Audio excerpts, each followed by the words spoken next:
Abra sua Bíblia comigo. Vamos dar continuidade aí no livro de Daniel, capítulo de número 5. Na terça-feira da semana passada encerramos falando sobre o capítulo 4, sobre um rei que era grande, importante, que dominava o mundo da época, mas que devido à sua soberba, o seu orgulho, ele foi abatido pelo próprio Senhor numa demonstração de que Deus é quem comanda os reinos da terra. O homem pode até receber autoridade, posição, mas Deus continua reinando.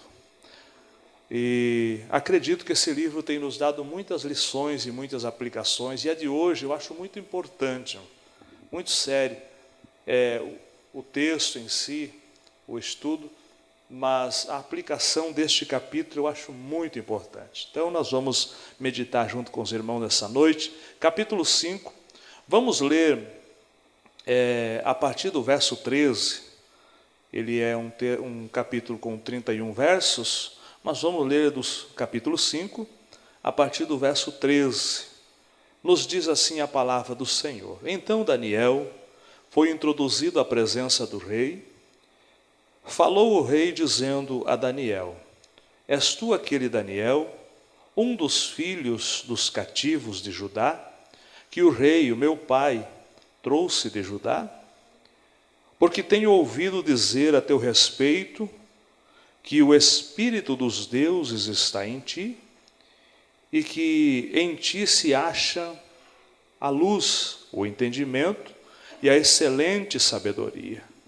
Agora foi introduzido à minha presença os sábios, os astrólogos, para lerem este escrito e me fazer saber a sua interpretação. Mas não puderam dar a interpretação dessas palavras. Eu, porém, tenho ouvido dizer de ti que podes dar a interpretação e resolver dúvidas. Agora, se puder ler este escrito e fazer-me saber a sua interpretação, serás vestido de púrpura, terás cadeia de ouro ao pescoço, e no reino serás o terceiro dominador. Então respondeu Daniel e disse na presença do rei: Os teus dons fique contigo, e dá os teus presentes a outro. Contudo, lerei ao rei o escrito, e far-lhe-ei saber a interpretação. O rei, Deus, ou ó rei, o Deus, o Altíssimo, deu a Nabucodonosor teu pai o reino, a grandeza, a glória e a majestade. E por causa da grandeza que lhe deu, todos os povos, nações, línguas, tremiam e temiam diante dele. A quem queria matava, e a quem queria conservava em vida. E a quem queria engrandecia, e a quem queria abatia. Mas quando o seu coração se exaltou e o seu espírito se endureceu em soberba, foi derrubado do seu trono real e passou dele a sua glória. Foi tirado dentre os filhos dos homens e o seu coração foi feito semelhante aos dos animais. E a sua morada foi com os jumentos monteses. Fizeram-no comer a erva como os bois, e do orvalho do céu foi molhado o seu corpo, até que conheceu que Deus, o Altíssimo, tem domínio sobre os reinos dos homens, e a quem quer constitui sobre ele. E tu, Beltesazar, que é seu filho, não se humilhaste o teu coração, ainda que soubeste tudo isso, e te levaste contra o Senhor dos céus, pois trouxeram os vasos dele, e tu e os teus grandes e as tuas mulheres, as tuas concubinas, bebeste o vinho neles. Além disso, deste louvores aos deuses de prata, de ouro, de cobre, de ferro, de madeira e de pedra, que não veem, não ouvem, nem sabem, mas a Deus, em cuja mão está a tua vida, e de quem são todos os caminhos, a ele não glorificaste.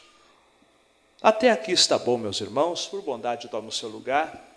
Creio que já temos aqui um bom entendimento deste capítulo, né?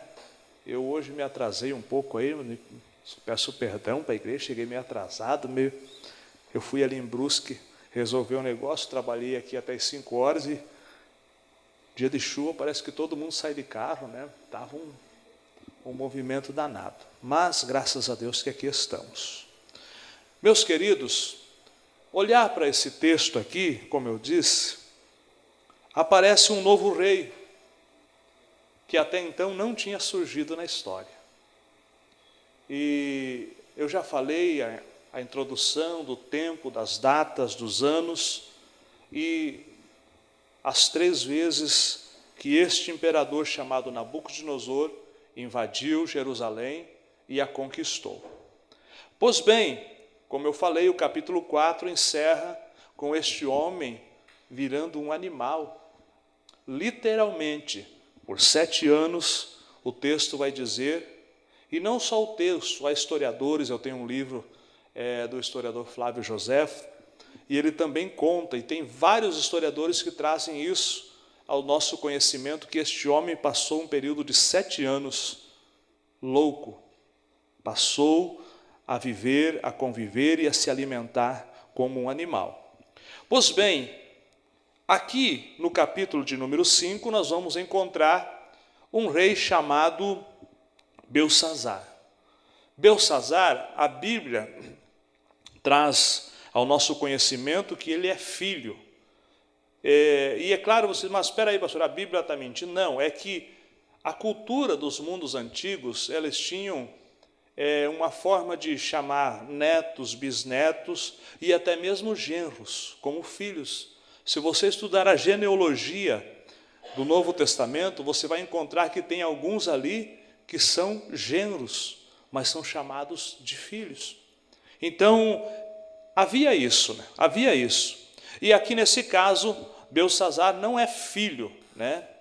Eu acredito que ele seja neto do rei Nabucodonosor.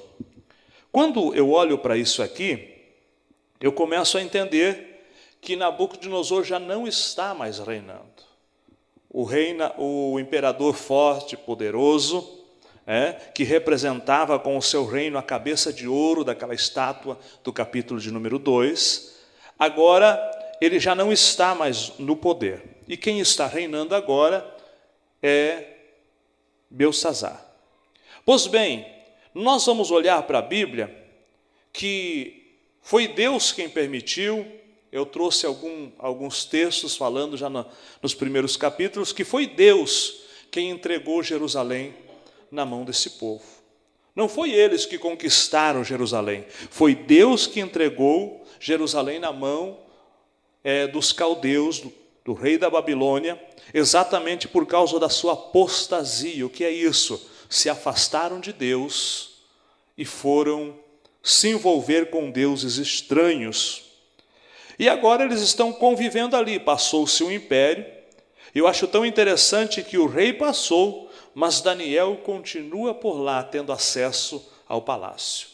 Nesta feita, o que está acontecendo é que este rei, eu não sei se ele está reinando há muitos anos, a história não traz esse conhecimento, mas eu sei que este período, ou este dia que está registrado, é aonde Deus está colocando um ponto final no império da Babilônia e também na história deste homem.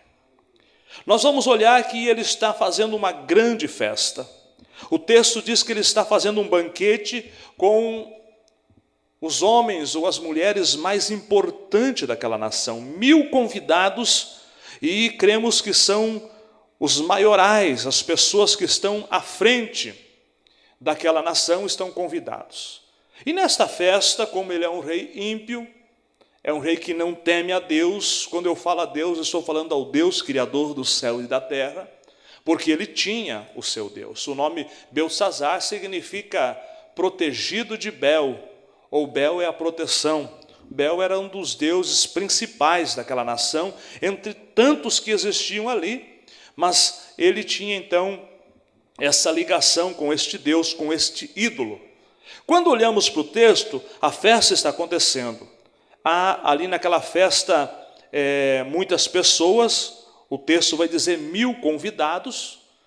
De repente a gente olha para a história e vê que ele quer fazer algo mais, ou algo que ninguém então tinha feito. Ele quer surpreender os convidados, e ele manda buscar os vasos sagrados, ele manda buscar os cálices sagrados que Nabucodonosor, quando invadiu Jerusalém, ele destruiu o templo, ele trouxe o povo cativo e trouxe também esses vasos, esses utensílios. E esses utensílios eram usados no templo, no culto a Deus em Jerusalém.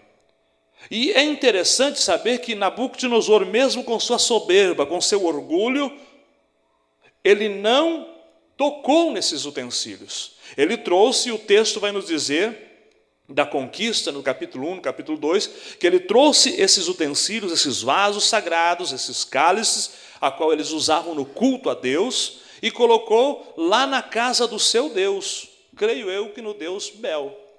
Pois bem, mesmo sendo ímpio, mesmo sendo arrogante, prepotente, ele não ousou mexer naquilo que era oferecido ou que era usado num culto ao Deus do povo judeus. Ele deixou lá. Agora, este seu filho ou seu neto, quando ele está fazendo esse banquete, ele manda alguém, vão lá e busquem os utensílios sagrados e tragam aqui. E exatamente nesse momento em que ele traz e começa a usar deles, o texto vai dizer, nós fizemos leitura, que ele está bebendo, se embriagando, festejando e oferecendo louvores aos deuses que ele cultuava. Mas ao Deus do céu, ao Deus Criador, o texto vai dizer ao Deus cuja a vida dele estava nas mãos desse Deus, a esse ele não glorificou. E é interessante que exatamente neste momento, Deus está dizendo: o teu reino acabou, o tempo acabou, é o fim. E eu olho para esse texto, irmãos, e depois nós vamos estudar nos capítulos mais adiante, que aqui cumpre os 70 anos de cativeiro do povo de Israel. E aí a gente vai olhar para a Bíblia e você vai ver que Deus falou através de Jeremias antes do cativeiro, dizendo: serão 70 anos. Quando termina o cativeiro, ou neste período, eles ainda estão lá, Daniel vai ler o livro de Jeremias e vai entender. Deus falou que era 70 anos, e ele vai orar a Deus. Pois bem, mas isso é coisa para frente. Agora aqui nós vamos ver então que aparece uma mão na parede. Imagine só, a Bíblia vai dizer que quando esta mão apareceu na caiadura da parede, aonde eles estavam festejando, bebendo, se embriagando, somente uma mão aparece na parede escrevendo. E esta mão que está escrevendo a sentença daquele homem.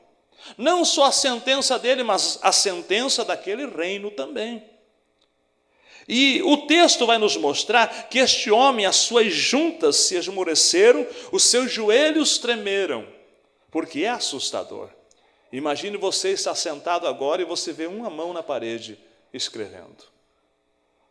E além de ser assustador só a mão escrever, a mensagem que esta mão está escrevendo, ninguém consegue interpretar aquela escrita. Ninguém sabe o que está sendo escrito. E a mensagem que é escrita ali é o seguinte, né? Deixa eu achar aqui, verso de número 25, você vai ver a mão escrevendo e diz assim, ó: este, pois, é o escrito que escreveu, Mene, Mene, Tekel, Ufarsim. Aí nós vamos olhar para o texto. Quando ele viu aquela mão, ele tremeu. Quando ele viu aquela mão, ele ficou apavorado. Flávio Joséfo, que é esse historiador, que conta sobre isso, diz que a rainha, que não está presente na festa, ela ouve a distância, bem longe, os gritos. O pavor tomou conta daquele povo. E agora o que faz? Chama mais uma vez os adivinhadores, os astrólogos, os sábios da Babilônia. Só que Quando é assunto do céu, eu falei para você que coisa de Deus, Deus revela para quem tem Deus na vida. E aí a gente vai olhar nesse texto que passaram todos os astrólogos, os adivinhadores, os sábios, mas ninguém conseguiu interpretar aquela escrita. E exatamente após esse momento, esse episódio, entra a rainha e ela então vê o que está acontecendo, o pavor, o medo, é assustador. Porque as pessoas estão desesperadas. O rei que estava se embriagando e oferecendo louvores aos seus deuses, agora está assustado com aquilo que ele vê. Uma mensagem sendo escrita e ele não sabe o que significa isso. Mas isso é preocupante para ele. E quando a gente olha para isso, a rainha tem uma sugestão. Olha, existe aí no reino, existe aí na nossa nação, alguém que Nabucodonosor, quando reinava, trouxe cativo de Jerusalém. Em outras palavras, ela está dizendo assim: Nabucodonosor não reina mais, mas ele continua vivo. Os tempos passaram, mas ele continua sendo o mesmo que tem visões e entendimento e discernimento das coisas do Deus do céu. E ela diz assim: nele há um espírito excelente, nele há o espírito dos deuses. E eu já expliquei isso nos outros capítulos, o porquê essa expressão deuses, porque eles tinham muitos deuses. Mas Daniel não tinha o espírito dos deuses, Daniel tinha o espírito do Deus do céu e da terra. Só que como eles adoravam muitos deuses, então a expressão é essa: nele tem o espírito dos deuses. Aí mandam chamar. Eu acho tão interessante que mesmo neste momento de agonia, de medo, de pavor, este homem, ele tem um certo tom de arrogância, porque ela disse: tem um chamado Daniel. Quando Daniel chega, ele diz o seguinte: tu é um daqueles dos cativos que meu pai trouxe? Ou seja, a rainha reconhecia que Daniel tinha um valor, ele era Daniel. Mas ele começa a trazer a lembrança de quem ele era, parece que querendo diminuir o Daniel, dizendo: você é um cativo que veio de lá para cá, parece que você deve alguma coisa. Mas enfim, eu também falei na aula passada que Deus, no culto passado, que Deus é aquele que abate o soberbo, mas exalta os humilhados. O apóstolo Pedro diz isso: humilhai-vos debaixo da potente mão de Deus, e ao seu tempo Deus o exaltará. Pois bem, agora quando Daniel chega, a proposta é: darei presentes, será importante, será o terceiro dominador neste reino, ou seja, tem posição, tem cargo elevado se você interpretar. Eu fico olhando que esses reis, eles estão acostumados a pagar. Faz o que eu mando e eu pago. Só que aqui ele está lidando com alguém que é mais alto do que ele, é mais soberano do que ele e que não se vende, não se corrompe. Aqui são coisas, são segredos de Deus que estão sendo revelados. Embora sempre em toda a história houve a corrupção, nós vamos entender que Deus permanece sendo Deus. Aí olhando para o texto, Daniel diz: fique os teus presentes para ti. Está aí no verso 16. Fique para ti os teus presentes, os teus dons, dê para quem você quiser. Mas a interpretação dessa escrita eu darei. E aí Daniel começa a falar. E a expressão que Daniel vai trazer aqui, vai trazer ao conhecimento deste rei, ou à lembrança dele, o que aconteceu. E ele começa a explicar: lembra do seu pai, lembra do seu avô, de Nabucodonosor, tudo que ele fez? E lembra do que aconteceu com ele? Ficou um período de tempo como animal, recebendo o orvalho do céu sobre a sua cabeça, até que reconheceu que Deus vive, que Deus reina, que Deus é grande. Nós falamos isso na terça passada. Aí então voltou em si. E tu, sabendo de tudo isso, do que Deus é capaz de fazer, tu vendo ou participando de tudo isso que Deus fez, mesmo assim não se humilhaste. Mesmo assim não buscasse o caminho do arrependimento. E aí ele traz o conhecimento: glorificasse aos deuses de ouro, de prata, de cobre, de ferro, de madeira, de pedra, mas ao Deus do céu não glorificasse. A ira do Senhor veio sobre aquele homem exatamente no momento em que ele está usando aquilo que é sagrado. Aqui, irmãos, eu trago uma primeira aplicação aqui para nós. Cuidado com aquilo que é do Senhor. Cuidado para não pegar aquilo que foi consagrado a Deus e querer usar no mundo. Eu tive uma experiência quando eu era menino, ainda assim eu tinha um violãozinho que eu tocava na igreja, e eu ia para o colégio, tocava a música lá com aquele mesmo violão. E aquilo me desceu um temor tão grande uma vez, eu era menino ainda assim. E depois passou um tempo, aquele meu violão não prestou mais, entortou e não prestou mais. E aquilo ficou marcado na minha vida. Porque se era usado para adorar a Deus, era para adorar a Deus. E eu era gurizão assim, meio levado, tocava na igreja. Mas aí chegava lá na escola, tocava, gostava aquelas revistinhas de música sertaneja, ó. Irmãos, tem gente que diz assim, o fulano está fazendo tudo errado, mas ainda continua de pé, prosperando.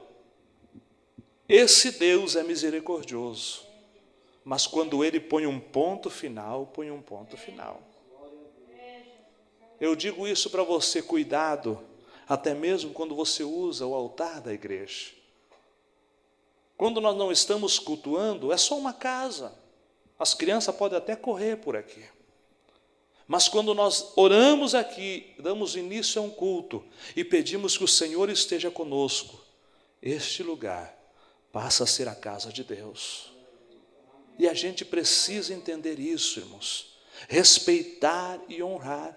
Aqui eram só copos, eram vasos que vieram de lá, foram arrancados de lá, mas quando Deus viu eles usando aquilo de uma forma errada, de uma forma indigna, Deus decidiu naquele dia pôr um ponto final. Isso aqui serve de alerta. Não brinque com as coisas de Deus. Não queira subir aqui. Mas eu já subi com a minha vida toda bagunçada. Mas um dia Deus põe um ponto final. Se vai fazer para Deus, venha de uma forma que você possa oferecer um culto para Deus e o seu culto ser aceito. Nós estamos vendo nos altares das nossas igrejas tantas coisas estranhas acontecendo. Pessoas de qualquer jeito. Nós falamos ainda na nossa reunião aqui, e eu achei bonito o pastor João que pediu isso. E disse, fala para os obreiros, quando vão ter uma oportunidade, venham todo mundo de gravata, bonitinho. Eu sei que a gravata não salva, mas é a nossa identidade de um assembleiano, de um obreiro da Assembleia de Deus, está aqui. Então eu acho muito interessante, irmãos, essas coisas, porque a Bíblia me mostra. Eles só estão tomando vinho numa taça que era lá do culto do templo de Jerusalém. Mas Deus viu aquilo, não se agradou daquilo e disse, hoje chegou o fim. Então, meus irmãos, quando você vai fazer alguma coisa para Deus, até mesmo o instrumento, se foi consagrado para louvar a Deus, é para louvar a Deus. A tua vida foi consagrada para louvar a Deus, é para louvar a Deus, não vai louvar Satanás.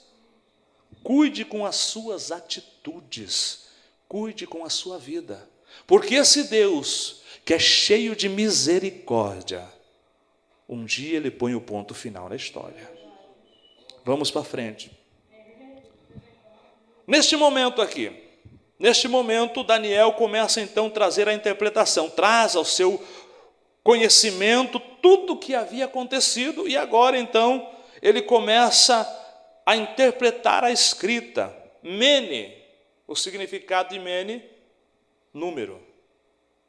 E o significado de Tekel, peso. E Peres, fragmento ou divisão. Vou parafrasear o texto aqui para você entender. Deus estava dizendo, o número dos dias do teu reino cumpriu. Acabou. Pesado ele foi na balança. E o texto vai dizer, e foi achado em falta. Dividido foi o teu reino e dado a outro. Aí você vai entender mais para frente, quando nós falamos da estátua do capítulo 2, que a partir desse momento em que o reino foi cortado, vai assumir os medos persas. A partir do capítulo 7, volta a falar sobre eles. Aqui está sendo um ponto final. E não só é um ponto final do reino, do domínio, mas também neste dia, este rei chamado Belsazzar é morto. Eu acho tão interessante, meus irmãos, que exatamente ele está lá fazendo a festa, fazendo a orgia, tocando naquilo que é sagrado, oferecendo louvores aos deuses de pedra, de madeira, de ouro, de prata. E enquanto ele está fazendo isso, a história vai dizer que Ciro, o imperador Ciro, e o imperador Dario, com as suas tropas, estão invadindo a Babilônia. Eu já falei muito sobre isso, mas eu gosto de recapitular, porque aí a gente grava. Babilônia, poderosa, impenetrável, 30 metros de altura eram as suas muralhas. Não era uma muralha de um tijolo ou de pedra.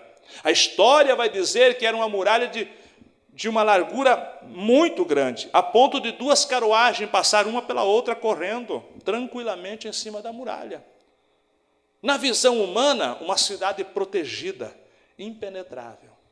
Só que a história também vai dizer que agora Ciro, Dario e o seu exército, eles estão desviando o canal do rio. A Bíblia não diz isso, mas a história secular fala sobre isso. Eles estão desviando o canal do rio, ou seja, a única entrada que tinha era o rio. E o rio ainda havia uma proteção, muralhas em cima das águas.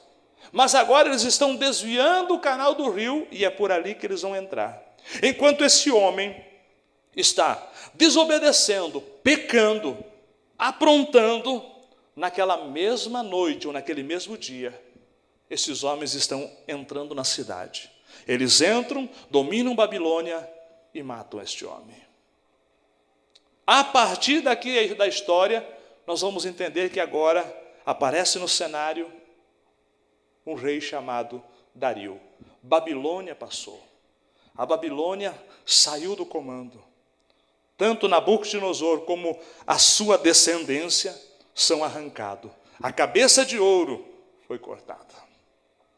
Mas, para nós agora trazer a aplicação para a nossa vida e encerrarmos.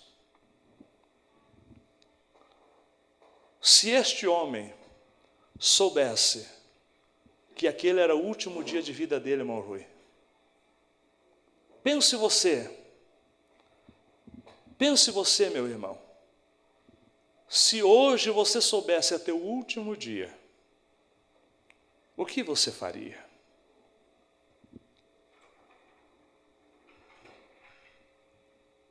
O que faríamos se eu soubesse, hoje é meu último dia de vida? Eu ia passar na casa dos amigos, né? Eu ia pedir perdão para algumas pessoas, eu ia abraçar e chorar com alguém que, quem sabe, há tempo eu não vou lá, eu não o vejo, mas eu faria tudo de melhor, porque seria o meu último dia. Só que este homem, no último dia de vida, ele está pecando contra Deus, ele está blasfemando contra Deus do céu, ele está fazendo tudo errado. E é tão interessante que, assim como este homem não sabia que era o seu último dia, nós também não sabemos quando será. Só que nós temos um Deus que nos orienta como proceder no nosso dia a dia. Eu acho tão interessante, irmãos, que às vezes tem aquele filho que saiu de casa e não lembra mais do pai, da mãe. Mas no dia do velório ele vai lá e ele chora. Ah, se eu tivesse mais tempo para dar um abraço, para visitá-lo. E você já viu aqueles amigos que nunca te deram um presente, mas nem uma palavra bonita falaram para você. Mas aí o dia do seu velório eles vão lá, até fiado, compra uma coroa bonita e manda. Só que quem morreu não pode mais ver. A coroa é bonita para os que estão vivos, mas o homenageado não está vendo mais. Isso aqui para mim foi uma lição tão forte, irmãos. E eu já tive a perca do meu pai, e eu penso assim, eu poderia ter feito mais. Eu poderia estar mais. Eu não fui um mau filho, nunca desonrei meu pai. Mas eu fico olhando assim, depois da partida, eu fico pensando, eu poderia ter feito algo melhor. Eu poderia estar mais perto, mais presente, eu poderia ter feito algo a mais. Só que depois que foi, a Bíblia diz que, Hebreus 9, 27, ao homem está ordenado morrer uma vez, vindo depois disso o juízo. Tem por aí algumas crenças que dizem o fulano aparece e reencarna e fala. Tudo mentira. Coisa do diabo. Porque a Bíblia diz, morreu uma vez, segue-se o juízo. Algum lugar ele já foi. Ou foi para a casa dos perdidos, ou foi para a casa dos remidos, aguardando o arrebatamento. Agora, quando eu olho para isso, irmãos, isso aqui me chamou a atenção. O último dia da vida dele, e ele está pecando. O último dia da vida dele, e ele está transgredindo contra Deus. Isso aqui é tão sério. Eu gostaria de terminar o culto hoje como o de terça passada. Um ambiente tão maravilhoso, a glória de Deus nos envolveu. Mas hoje eu tenho que terminar com uma realidade da vida. Nós não sabemos. Nós estamos numa fila invisível. Mas se da eternidade gritar, Miqueias, o que eu tenho feito? Se colocarem a minha história nesta balança de um juízo, pesado fosse na balança, e foi achado em falta. É tão sério isso aqui, irmãos. E se nós pensássemos um pouco mais disso aqui, a nossa vida seria bem mais diferente. Os nossos valores e os nossos princípios seriam bem mais diferenciados, porque a gente amaria as pessoas e usaria as coisas. E muitas das vezes a gente ama as coisas e quer usar pessoas. Esse texto deixa muito claro para nós. Nem eu e nem você sabe quando será esse dia. Pastor, o senhor está falando, agorando a morte de alguém? Não, longe de mim tal coisa. Eu estou esperando o arrebatamento. E creio que qualquer dia desse, o meu Jesus volta, o teu Jesus volta. Mas o que eu quero que você entenda é exatamente isso. Você não sabe do dia de amanhã. E Jesus deixou registrado para nós, o dia de amanhã não pertence a vós. Mas hoje é a oportunidade de Deus de acertar, de corrigir, de perdoar, de pedir perdão, de abraçar, de valorizar. Hoje é o dia. Amanhã eu não sei. Amanhã não pertence a mim. E a Bíblia deixou registrada essa história para nós entendermos que esse Deus, que às vezes permite o mal caminhar, prevalecer, mas um dia o mal também será julgado. O mal pode até caminhar por um tempo, mas na eternidade ele não vai prevalecer. Irmãos, isso aqui é tão interessante. Eu lembro-me agora assim de pessoas que eu conheci. E um irmão que eu conheci na minha cidade, desde menino, convivendo com ele, ele contou um testemunho, já estou encerrando aqui, né? Contou um testemunho, e nós estávamos num culto no interior, no ar livre, e ele pediu a oportunidade. Aí ele disse, irmãos, há uns 10 ou 12 anos atrás, não lembro, eu senti que eu ia morrer. Eu tinha meus filhos que ainda dependiam de mim. Eu fiz a minha oração a Deus e disse, Senhor, deixa eu criar meus filhos. Deixa eu encaminhar os meus filhos. E quando eu ver eles caminhando sozinho, trabalhando, cuidando da sua vida, o Senhor pode vir me buscar. Um homem crente, temente a Deus. E naquele dia ele estava dizendo: irmãos, o filho dele é meu amigo, se criamos juntos. Meu filho hoje está trabalhando, meu filho hoje já tem a oficina dele, minha filha é professora. E essa semana eu disse para Deus: eu estou pronto, Senhor, pode vir. Irmãos, isso uma semana antes, nós estávamos na igreja, numa campanha de oração, porque a igreja naquele tempo orava, quando havia mudança, ou eleição para presidente, o povo ia para a igreja orar, para Deus direcionar, para Deus tomar a direção da nação. E nós estávamos no culto, era até a meia-noite. Eu lembro que quando foi para terminar, fomos lá na frente, e o obreiro disse o seguinte: irmãos, eu estava orando e Deus me mostrou, ainda esta noite, Deus vai recolher uma rosa do seu jardim. Nós olhamos um para o outro, né? Nós era novo, não entendia muito. Terminou, ele foi para casa, nós estávamos na frente da igreja conversando ainda, nós éramos jovens. De repente chegou a notícia: olha, o irmão Antônio, que estava aí na oração com vocês, acabou de falecer. Este mesmo homem, que há uma semana antes disse: Senhor, eu estou pronto, pode vir me buscar. E é tão interessante, irmãos, que quando ele chegou em casa, os filhos estavam, tudo, tinha uns que moravam no interior, estavam na casa dele. Ele disse: meus filhos, vê para quem vocês vão votar. Vê para quem vocês vão votar, para vocês não se arrepender. E aí eles perguntaram para ele: pai, e o senhor vai votar para quem? Ele disse: o pai não vai votar. Aí eles comentaram: mas vai pagar multa? Ele disse: não, o pai não vai votar. E quando ele levantou de onde estava, foi entrar no quarto, deu uma boa noite para eles, caiu morto, sem dor, sem nada. A morte de um salvo. Por que eu estou falando isso, irmãos?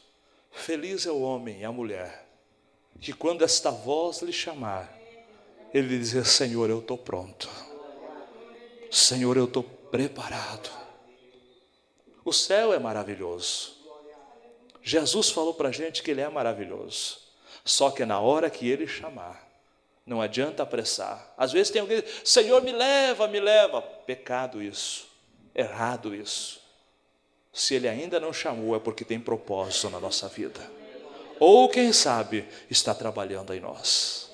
Entenda uma coisa, irmãos, esse Deus soberano permite os homens comandar, andar, ir e vir, mas um dia ele diz assim: o teu tempo encerrou. E queira Deus que nenhum de nós que aqui estamos, o dia que ele nos chamar, venhamos ser achado em falta. Que Deus abençoe sua vida. Vamos estar em pé, meus irmãos? Hoje nós vamos parar por aqui. Que Deus abençoe sua vida, que Deus abençoe sua casa. Pense nisso. Todos os dias eu preciso melhorar. Todos os dias eu digo para o Senhor: Senhor, eu preciso ser melhor do que fui ontem. E é tão desafiador isso, irmãos. É tão desafiador isso, porque a tendência da gente é se envolver com as coisas dessa vida, é se vingar daquele que nos ofendeu, é sempre dar o troco de alguma forma. Mas que o teu coração possa estar em paz, que o teu Senhor possa estar reinando na tua vida, te dando a direção certa, te dando paz para a tua alma, porque a paz que Ele nos dá é diferente da paz do mundo. A paz do mundo, irmãos, ela precisa de ausência de problemas para você sentir paz. Mas a paz de Cristo, aquela que excede o entendimento, você convive com os problemas, mas você consegue sentir paz, porque tem um Deus cuidando da nossa história. Vamos orar? Feche teus olhos, vamos agradecer a Deus. Pai, em nome de Jesus, mais um texto da Tua palavra, Senhor. Nós Te louvamos pela vida dos Teus filhos, que mesmo num dia como hoje, chuvoso, aqui estão. Senhor, a minha oração é essa, Senhor, que possamos cada dia, Senhor, melhorar. Cuida de nós, Senhor. Tu sabes das nossas fraquezas, Tu sabes das nossas fragilidades, Tu sabes de tudo. A tua palavra diz que o Senhor conhece o nosso deitar, o nosso levantar, o nosso proceder. Antes que palavras venham sair da nossa boca, o Senhor sabe. Cuida de nós, Senhor. Que o teu bálsamo, que o teu Espírito Santo esteja conosco, nos envolve. Ajuda-nos nessa caminhada, que possamos plantar o bem, que possamos fazer aquilo que é certo, e acima de tudo, que possamos te agradar, Senhor, que possamos ter uma vida de comunhão, de amizade contigo. Cuida dos teus filhos, cuida da nossa casa, da nossa família, que a salvação, Senhor, esteja na nossa casa, que possamos sentir dia após dia o teu amor e a tua presença nos envolvendo. Senhor, nós oramos essa noite e nós te agradecemos por tudo, em nome de Jesus.